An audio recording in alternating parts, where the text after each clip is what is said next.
Est-ce que ce serait un paradoxe de parler d'approche systémique individuelle? Cette question, c'est celle que mon invitée du jour s'est posée il y a de ça quelques années. Elle y a répondu brillamment dans un ouvrage qui s'appelle La thérapie systémique individuelle. Je pense que vous l'avez déjà reconnu, il s'agit d'Ividor. Et dans la vidéo d'aujourd'hui, je vais vous laisser tout de suite en sa compagnie pour qu'elle vous explique quelle est sa vision bien particulière de la thérapie individuelle à travers un prisme systémique. Thérapie systémique individuelle, on met, dans le même titre système et individu, alors que le paradigme systémique commence avec une rupture entre la notion de tout individu. On va dire que les systémiciens de première, génération ne pouvaient qu'être monomaniaques dans la perspective du passage de l'individu au système et donc toutes les thérapies devraient être des thérapies avec le système familial. Les entretiens devaient être avec tout le monde. Moi, je fais partie de ceux qui ont eu comme, prof, comme enseignant des personnes qui disaient: «Si toute la famille n'est pas là, on ne fait pas la thérapie. On arrête, l'entretien ne se fait pas». Alors les gens faisaient des heures de route, aucun problème. Tout le monde n'est pas là, la fille n'est pas là, le mari n'est pas là, on fait pas la thérapie, au revoir, rentrez chez vous. Donc c'était quand même une perspective qui peut aujourd'hui nous paraître, radicale. Or, en fait, c'était une perspective rigoureuse, rigoureuse du début, en fait, du modèle et donc les héritiers directs, c'est-à-dire les systémiciens de deuxième génération. Moi, je pense faire partie des systémiciens de troisième génération, on va dire que je me rajeunis, mais voilà. Et je pense que c'est vraiment ça, mais les systémiciens de deuxième génération étaient très inspirés dans cette perspective où, en fait, c'est le système et l'individu est une trahison au modèle. Et je pense que j'ai beaucoup baigné dans cette perspective-là. Pour autant, j'avais quand même l'impression, et pas que moi, mais que autour de moi, plusieurs d'entre nous qui étions formés à l'approche systémique, qui étions convaincus de l'intérêt du travail avec les familles, de l'importance de penser système, de l'importance de se dire qu'en fait, le système est plus que l'addition de chaque individu, mais il y a quelque chose qui circule là-dedans, qui s'appelle la relation et que change des choses. Nous sommes tous, enfin moi, je suis convaincue de la notion de contexte aussi. Pour moi, il y a 3 piliers dans l'approche systémique, je le dis souvent, c'est communication, relation, contexte. Et ça, je trouve que toute thérapie que je fais, elle est baignée dans cette perspective-là. Pour autant, je ne fais pas que des thérapies de famille et de couple. Je trouve qu'il y a plein de collègues autour de moi qui disaient: «Mais alors, thérapie individuelle et la pensée systémique, c'est peut-être pas possible, on est en train de trahir quelque chose». Et je pense que finalement, avec le temps, c'est l'évolution possible de l'approche systémique. Parce que comme la relation, un modèle théorique doit évoluer. C'est-à-dire c'est vivant, c'est dynamique en fonction des thérapeutes qu'ils rencontrent et la façon dont les thérapeutes vont, le faire évoluer, se développer, mais aussi en fonction du contexte. C'est-à-dire que le contexte dans lequel ça a été créé, ben, aux États-Unis, il y a enfin, fin des années 50, enfin, il y a plusieurs décennies. Ça a été beaucoup enrichi en Italie. En Europe, c'est plutôt les collègues italiens qui ont pris la main sur l'approche systémique et qui ont pu faire, divulguer ou, faire naître dans d'autres contextes l'approche systémique, faire penser système, hein. Et donc, j'observe et puis dans les formations, je travaillais pendant des années dans des instituts de formation, notamment en institut de formation où la question du penser individu ne pouvait pas être, abordée de manière très claire. Quand on parlait de ça, certaines personnes disaient: «Mais moi, je ne vois pas les familles dans les institutions». Et donc c'était très compliqué de dire: «Ah non, mais vous devez amener que on fait des supervisions ou le travail avec les sous-groupes ou le travail de jeu de rôle, c'est qu'avec des familles». Et donc ça ne correspondait pas à la réalité des personnes qu'on formait et je trouvais que ça ne correspondait pas non plus à la réalité des professionnels, notamment des formateurs. Et pas que des formateurs, de ma génération, mais des formateurs qu'on a pu avoir. Je savais que mes formateurs faisaient aussi des thérapies individuelles et donc je me disais: «Mais comment en fait on se dépatouille de cette histoire? Et donc cette réflexion, ce livre est l'idée de comment l'approche systémique, aujourd'hui, dans une clinique actuelle, est une approche qui correspond aussi à la perspective individuelle. Par exemple, quelquefois, les personnes viennent nous demander une thérapie, viennent me demander une Mmh. thérapie individuelle parce qu'ils ne veulent pas solliciter leur famille d'origine, en tout cas d'emblée, hein, pas au premier abord. Pour autant, ils viennent me voir parce que je suis thérapeute de famille. Parce que dans leur définition de la problématique, dans leur définition de ce qui les fait souffrir, de ce qui fait symptôme pour eux, il y a la question de la famille, des relations familiales, de transgénérationnelles.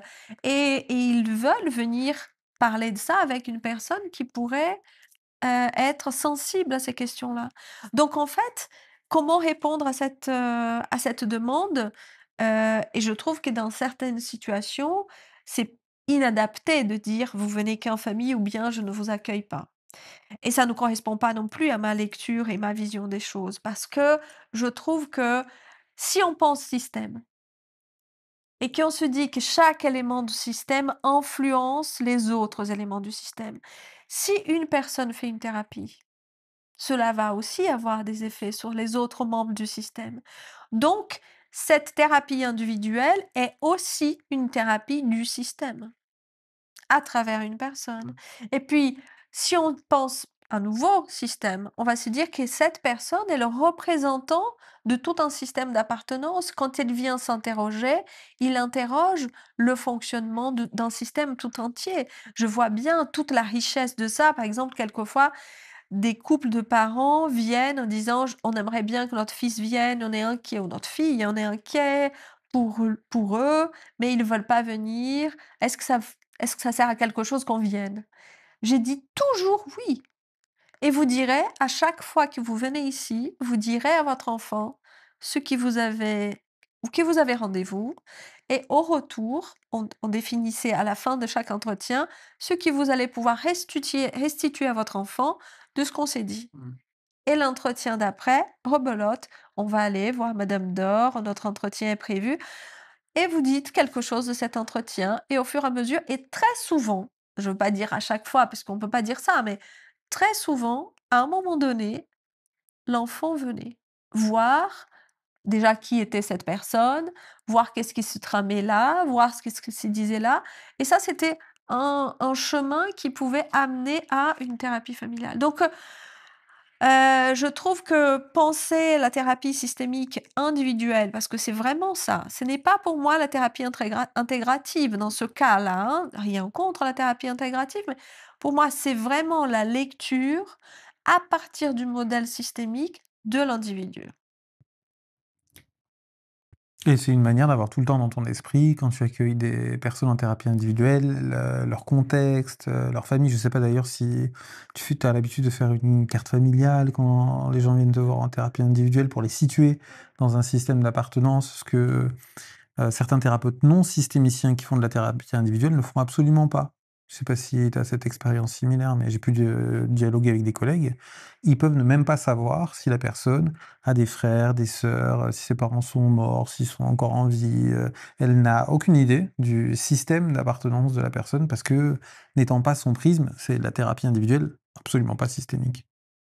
Totalement, totalement. C'est-à-dire que déjà, moi, l'entretien téléphonique, j'ai fait ce que j'appelle un mini génogramme informatif. Mmh. C'est-à-dire que je dessine sur mon agenda déjà des choses que j'ai de cette personne et en fait, je pars avec cette perspective. Quel type de relation elle établit avec les autres? Comment elle est perçue par le monde, comment elle se voit et comment les modalités relationnelles elle établit avec les autres viennent, impacter son moral, son état, ouais, et d'ailleurs, quelquefois, les personnes disent: «On parle beaucoup de ma relation avec, ma famille» ou «On parle beaucoup de ma relation avec» parce que, c'est vrai que je pense que moi, je vais aller chercher, ça. Plus que moi je fais ci, il m'a fait ça, et comment ça s'est passé avant? Quel est le fil qu'on peut tirer entre quel lien vous faites entre ces modalités relationnelles d'avant et aujourd'hui? et les outils professionnels, hein, enfin de faire un génogramme, de d'utiliser des outils systémiques, la l'hypothétisation, mais aussi la posture professionnelle.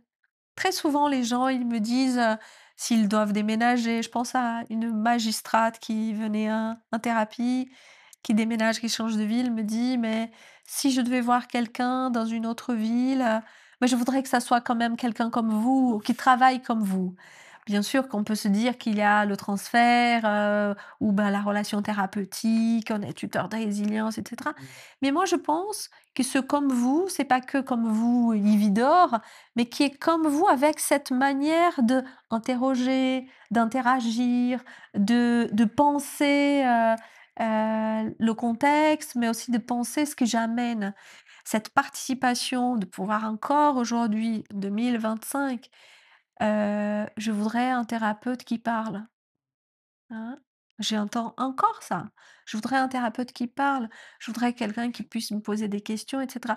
Donc il y a dans le modèle systémique quelque chose que j'apprécie beaucoup et je pense que c'est ce qui m'a orientée vers ce modèle-là, c'est qu'on n'est pas dans une position, d'asymétrie telle qui fait que le sujet se sent à une place de, élève presque face à son thérapeute ou à un thérapeute qui a le savoir et avec lequel on ne peut pas vraiment dialoguer tout simplement, ou on ne peut pas rire, on ne peut pas, se sentir à l'aise en fait. Je trouve que dans cette posture de l'authenticité, c'est aussi ce qui nous permet de dévoiler quelques hypothèses, quelquefois de pouvoir dire: «Non, je trouve que quand, vous faites des yeux à votre fille, qui disqualifie votre mari, qui signe que vous n'êtes pas d'accord avec lui, mais que vous le dites pas ouvertement, ça, c'est pas une bonne chose pour votre fille».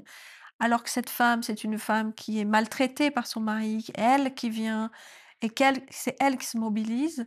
Je pense que le thérapeute doit avoir aussi cette authenticité-là, de dire en fait, mon patient ou mon client est cette personne, mais aussi son entourage, mais aussi ses enfants. Et donc, je ne veux pas la, la protéger. Vous savez, quelquefois, j'entends des collègues, je t'envoie un couple, mon patient, «Oh, elle est désagréable sa femme, elle est terrible, tu vas voir».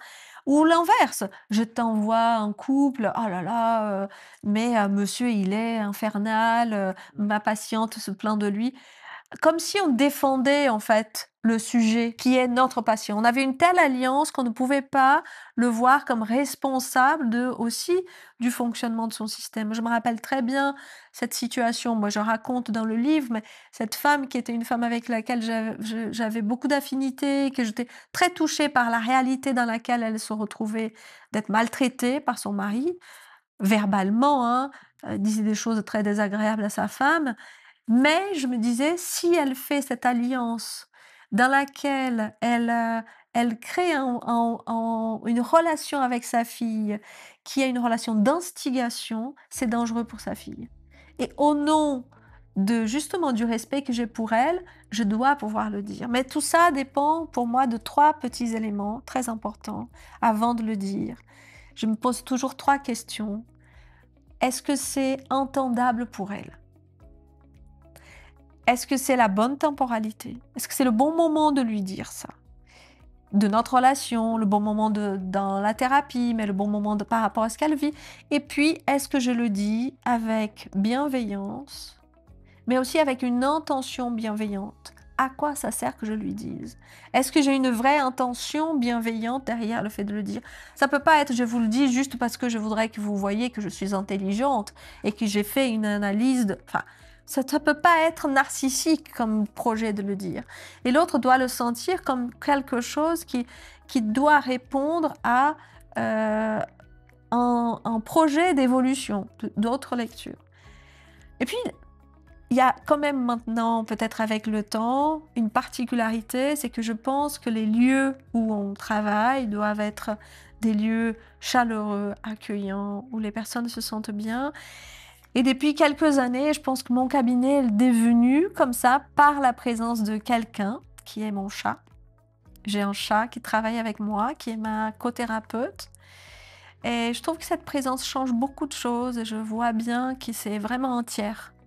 Alors je dis pas que tout le monde doit venir avec ses animaux de compagnie, pour, le cabinet, mais en tout cas, c'est quelque chose qui me fait beaucoup de bien, cette présence et je trouve que ça le fait que ça me fasse de bien, ça fait du bien aussi aux personnes que j'accompagne et c'est une vraie trouvaille pour moi depuis quelques années. Voilà, j'espère en tout cas que cette vidéo vous aura intéressé. N'hésitez pas à donner votre avis, à partager vos réflexions, à poser vos questions même éventuellement dans les commentaires. On sera un plaisir avec Yves d'y répondre. Et en attendant avec impatience de vous retrouver dès la semaine prochaine pour une nouvelle vidéo, comme d'habitude, prenez bien soin de vous.